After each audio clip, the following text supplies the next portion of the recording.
Ladies and gentlemen and families out there, welcome back to the American Family Survival Channel. This is Jeffrey Snipes, your host. Global recession. The Canadian economy shrinks at the fastest pace since the last financial crisis, by Michael Snyder.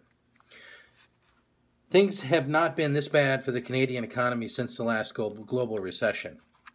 During the second quarter of 2016, Canada's GDP contracted at a 1.6% annualized rate. That was the worst number in 7 years, and it was even worse than most analysts were projecting. This comes at a time when bad news is pouring in from all corners of the global economy. While things in the United States are still relatively stable for the moment, the same cannot be said for much of the rest of the planet. Canada in particular has been hit very hard by the collapse in oil prices, and the massive wildfire in northern Alberta back in May certainly did not help things. The following comes from the BBC. The recent drop in GDP was larger than analysts had projected, but not far off the predicted 1.5% loss.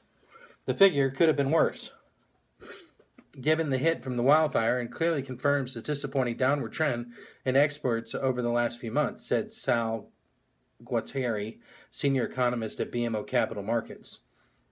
In May, wildfires devastated the parts of northern Alberta where much of Canada's oil and natural gas is produced.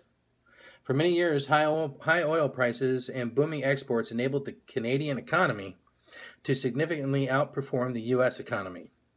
But now, conditions have changed dramatically, and all of the economic bubbles up in Canada are starting to burst. This includes the housing bubbles, as we have seen home sales in the hottest markets such as Vancouver drop through the floor late in the summer. In fact, it is being reported that home sales during the first 2 weeks in August in British Columbia were down a whopping 51% on a year-over-year basis. Do you remember the housing bubble in the U.S. that helped fuel the last financial crisis? Well, a very similar bubble is now bursting up in Canada, and some investors have positioned themselves to make a tremendous amount of money when the whole thing comes violently crashing down. The following comes from Wolf Richter. This summer, famed short seller Mark Cohodes came out of retirement.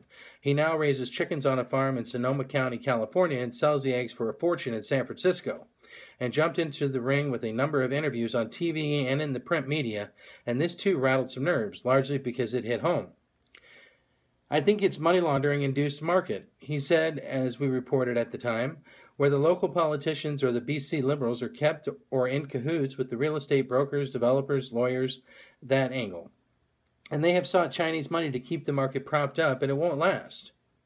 He said China has capital controls on, and Vancouver has become the money laundering mecca of either the world or North America.